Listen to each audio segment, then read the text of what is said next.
Hi, everyone, and welcome to today's episode of our English Learning Podcast. I'm so glad you're here. Whether you're on your way to work, relaxing at home, or studying at a cafe, this is the perfect time to sharpen your English skills. Today's episode is all about grammar. Yes, grammar. I know it might not be everyone's favorite topic, but I promise this episode is different. We're not going to throw a bunch of boring rules at you. Instead, we're going to explore the most important grammar points in a clear, friendly, and helpful way. Grammar is like the skeleton of a language. It holds everything together. Without grammar, it's hard to express yourself correctly. But when you understand it, even just a little bit more, your sentences become stronger, clearer, and more natural. In this episode, we're focusing on 10 essential grammar tips. Each tip is something that English learners often struggle with.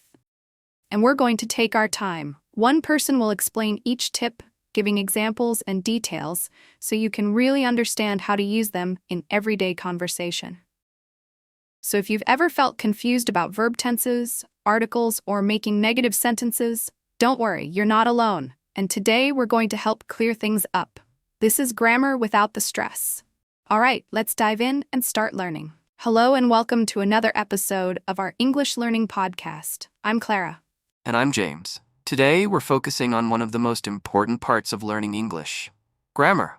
We've chosen 10 essential grammar tips that every learner should know. Each of us will explain one tip in detail, taking turns, so you can get the full picture. Let's get started with tip number 1. Okay, let's talk about subject-verb agreement.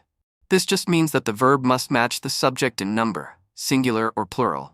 For example, we say, he runs every morning, not, he run every morning. But with they, we say, they run. Many English learners make small mistakes here, especially in the present simple tense. The key rule is, when the subject is he, she, or it, the verb usually ends in s. Like she eats, it works. But for I, you, we, and they, there's no I eat, they work. It may sound like a small thing, but it makes a big difference in sounding fluent. Now let's talk about articles. El, an, and the.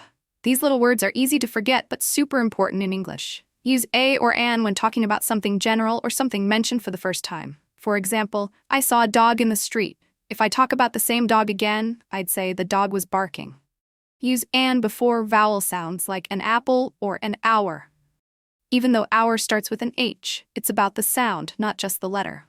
The is used when both the speaker and the listener know what we're talking about. It's also used for specific things like the sun, or the moon. Articles may feel tricky at first, but practice makes them easier. English has many tenses, but if you're just starting out, focus on the basics: present simple, past simple, and future simple. For example, I work for the present, I worked for the past, and I will work for the future. The tense tells us when something happens. A common mistake is mixing up tenses in the same sentence, like saying, yesterday I go to the store. That should be, yesterday I went to the store. Time words help a lot. Use every day with the present, yesterday with the past, and tomorrow with the future. Mastering these three will give you a strong foundation for everyday English. Countable and uncountable nouns can be confusing. Countable nouns are things you can count. 1 apple, 2 apples. Uncountable nouns are things like water, milk, or information. You can't count them directly.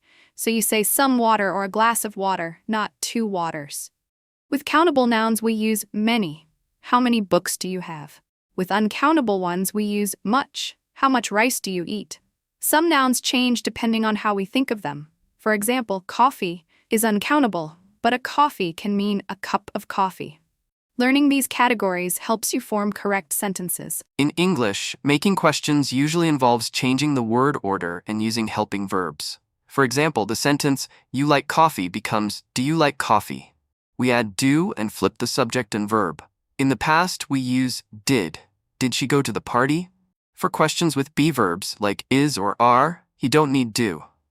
Just switch the subject and verb. He is happy becomes, is he happy? Then there are WH questions. What do you want? Where do they live? It takes practice, but once you get the structure, it becomes natural. Prepositions of time often confuse learners. In, on, and at all talk about time, but they're used differently. Use in for longer periods like months or years. In July, in 2023, in the morning. Modal verbs help express ideas like ability, advice, or necessity. Let's take can. It shows ability. I can swim. Should is used for advice. You should study more. And must shows strong necessity. You must wear a seatbelt. After modal verbs, the next verb is always in base form, so it's can go, not can goes. Also, modals don't change with the subject. We don't say he cans, just he can. They're very useful and show confidence in your English. To make negative sentences, we usually use do not or does not in the present and did not in the past. For example, I do not like fish, or she does not play soccer. In the past, he did not go to the party. A key rule is that the main verb stays in its base form when you use do, does, did, so it's did not eat, not did not ate. It's a common mistake, but easy to fix once you understand it. These little words make a big difference in expressing what you don't do or didn't do. Gerunds are verbs ending in ing that act like nouns. I enjoy reading.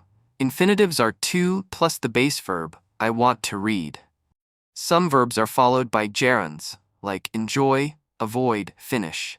Others take infinitives like want, plan, hope. You say she enjoys swimming, but she wants to swim. You can't always guess which one to use, so the best way is to learn them with the verb. Make a list of common verb plus gerund or verbs infinitive combinations and practice them. Finally, let's talk about consistency. When you speak or write, try to keep the same tense unless you need to change it for a reason. For example, don't mix I was walking and I eat lunch. That should be I was walking and I ate lunch. Switching tenses in the same sentence or story can confuse your listener or reader. This is very common when telling stories or giving explanations. The best way to improve is to write short paragraphs and check if the tenses match. Reading your sentences out loud also helps you hear mistakes. And that's the end of our episode. I hope you found these grammar tips helpful and easy to understand. Remember, grammar doesn't have to be overwhelming. You don't have to memorize every rule all at once. Just focus on understanding the patterns, practice them a little every day, and over time, they'll become part of the way you speak. Thanks so much for spending this time with me. Keep practicing, keep believing in yourself, and as always, keep learning. Until next time, take care and bye for now.